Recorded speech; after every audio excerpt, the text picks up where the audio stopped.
আপোনালোকে জানে যে আমাৰ তিনিটা আঁচনি আজিৰ দিনত কাম আমাৰ চলি আছে। এটা হৈছে গাঁৱে ভূঞে এতিয়া আমি অৰুণোদয় প্ৰপত্ৰ বিতৰণ কৰি আছো। যিসকলে আগতে 26 লাখ মানুহে অৰুণোদয় পাইছিলে, এতিয়া আমাৰ অৰুণোদয় প্ৰায় 37 লাখ মানুহে পাব। কিছুমানে হয়তো এতিয়া আৰু দুখীয়া মানুহ কিছুমানে অৰুণোদয় ফৰ্ম গৈ পোৱা নাই।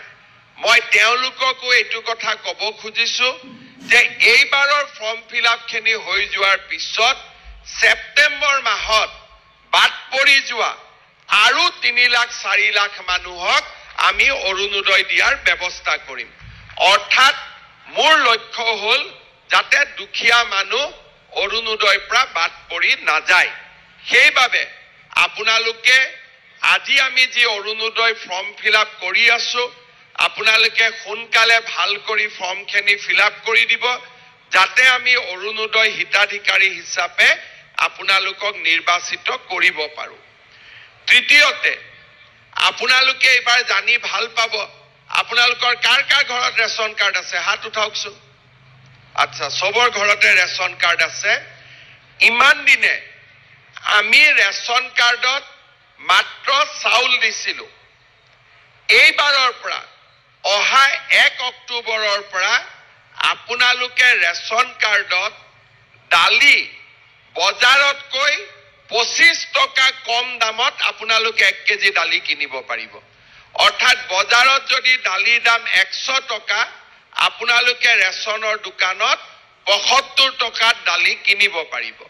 চেনিও 1 কেজি চেনি আপোনালোকে বজাৰৰ দামতকৈ 25 টকা কম দামত আপোনালোকে 1 কেজি চেনিও কিনিব পাৰিব। আৰু নিমখো বজাৰতকৈ 10 টকা দামত আপোনালোকে 1 কেজি নিমখো কিনিব পাৰিব।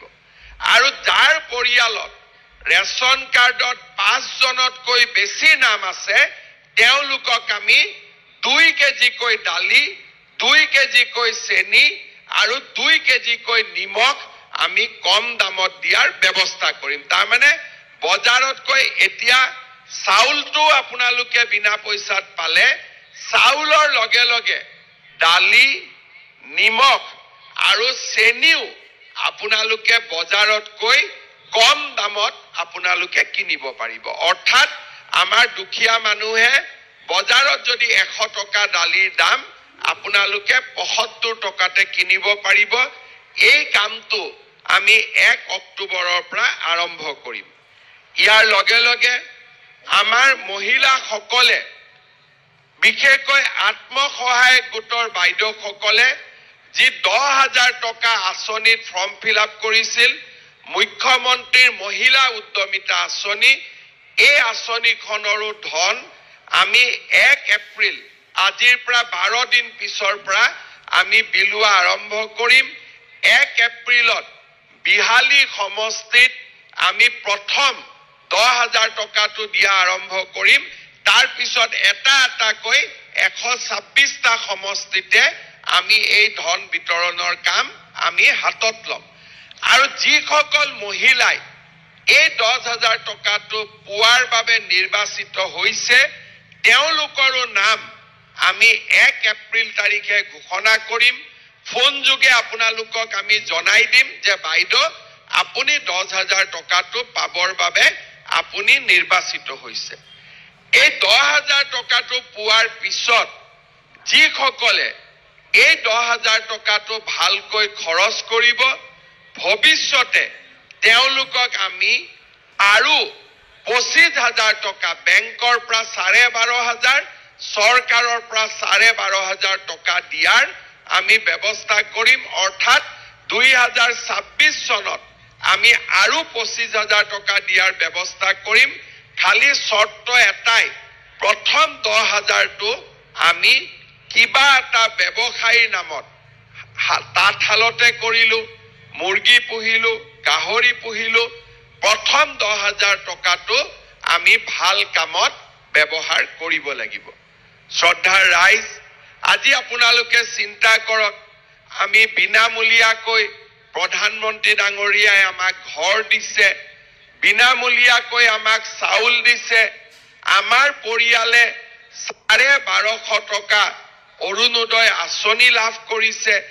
এতিয়া দালিৰ দামো কমিব, নিমখৰ দামো কমিব, আমাৰ চেনিৰ দামো কমিব, আৰু আমি মহিলা উদ্যমিতা হিচাপেও 10,000 টকাকৈ আমি লাভ কৰাটো আৰম্ভ কৰিম।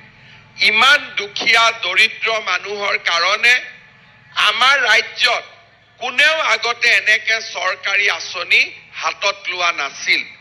এই প্ৰথম বিজেপি আৰু মিত্ৰ দল সকলে লগ লাগি চৰকাৰ গঠন কৰাৰ পিছত এনেকৈ আমি নতুন নতুন আঁচনিৰে দুখীয়া মানুহখিনিক সহায় কৰাৰ বাবে চেষ্টা কৰিছো। আপোনালোকে আমাক আশীৰ্বাদ দিব। আশীৰ্বাদ মানে কি মই আপোনালোকক আগতে বুজাই দিছো, যাতে আমি আগলৈ গৈ ইয়াতকৈও বেছি কাম আপোনালোকৰ কাৰণে কৰিব পাৰো আৰু আপোনালোকক আগবঢ়াই লৈ যাব পাৰো।